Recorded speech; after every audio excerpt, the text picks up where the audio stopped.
மாலையன்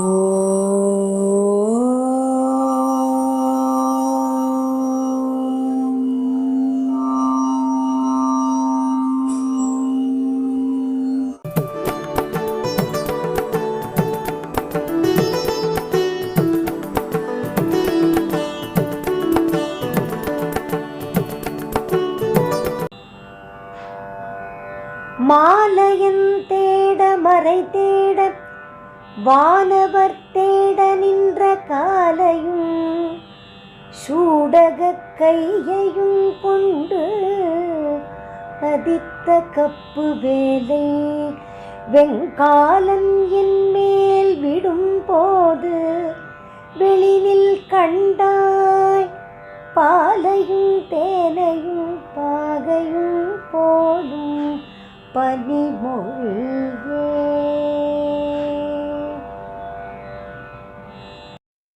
அனைத்து ஆன்மீக நண்பர்களுக்கும் சுஜாவின் அன்பு கலந்த வணக்கம்.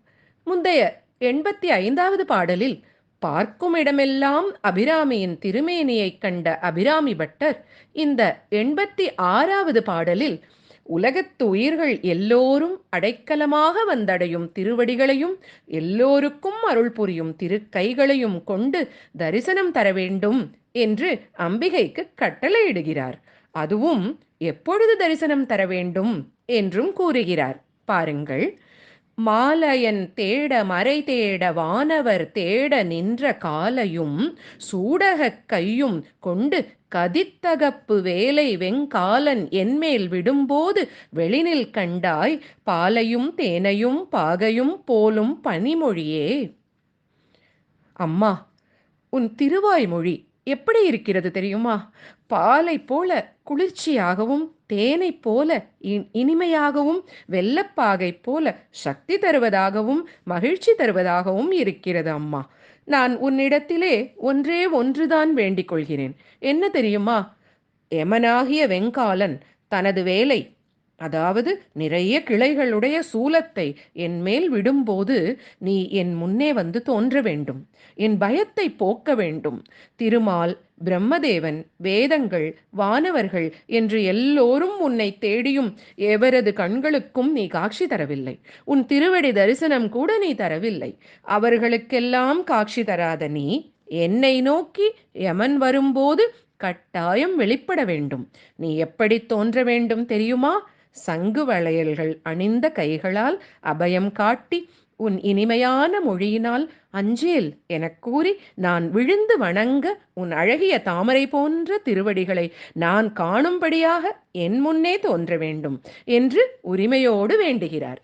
இதைத்தான் மாலையன் தேட மறை தேட வானவர் தேட நின்ற காலையும் சூடகக் கையையும் கொண்டு கதித்த கப்பு வேலை வெங்காலன் என்மேல் விடும்போது வெளினில் கண்டாய் என்கிறாய். கதித்த கப்பு வேல் என்றால் பல கிளைகளுடைய சூலம், நிறைய திரிசூலங்கள் ஒரு வேலிலே எமனிடம் இருக்குமாம். ஒரு தாயிடம் நாம் உரிமையாக எதை வேண்டுமானாலும் கேட்க முடியும். எந்த ஒரு நிலையிலும் தாய் ஒருவள்தான் தன் குழந்தையை பாதுகாப்பாள், இல்லையா? நம்மை படைத்த தாய்தான் அன்னை அபிராமி. அதனால் தாயிடம் உரிமையோடு கேட்டு நம்மையும் வேண்டிக் கொள்ளச் சொல்கிறார் பட்டர் இப்பாடலில். அருணகிரிநாதர் திருப்புகழில் பாகு கனிமொழி மாது குரமகள் பாதம் வருடிய மணவாளா காலன் என அணுகாது உனதிரு காலில் வழிபட அருள்வாயே என்று சர்க்கரையையும் பழத்தையும் போன்ற மொழி உடைய வள்ளியின் பாதங்களை பிடித்து வருடும் சுவாமிமலை முருகப்பெருமானிடம் அருணகிரிநாதர் எமனிடமிருந்து தன்னை காப்பாற்ற வேண்டுவார். பட்டரோ நேராக அம்மையிடமே வேண்டிக் கொண்டு விடுகிறார். அம்பிகை வேறு அல்ல, சக்திவேல் தாங்கும் முருகன் வேறு அல்ல, இல்லையா? லலிதா சகஸ்ரநாமத்தில் அவள் சர்வாபத்வி நிவாரிணி, சர்வசக்திமயி, சர்வமிருத்யு நிவாரிணி, மகாப்பிரளய சாட்சினி என்று துதிக்கப்படுகிறாள். பிரளய காலத்தில் உலகை காப்பாற்ற தேவி வெளிப்பட்டாள். அதுபோன்று காலன் வரும் நேரத்தில் தனக்கும் தேவி வெளிப்பட வேண்டும் என்கிறார் பட்டர். உற்றார் ஆருளரோ உயிர் கொண்டு போம் பொழுது குற்றாலத்து உரை கூத்தனல்லால் நமக்கு உற்றார் ஆருளரோ என்று திருநாவுக்கரசர் திரு அங்கமாலையில் பாடுவார். பட்டரும் இறுதிக் காலத்தில் நமக்கு உற்ற துணை அம்பிகைதான் என்கிறார்.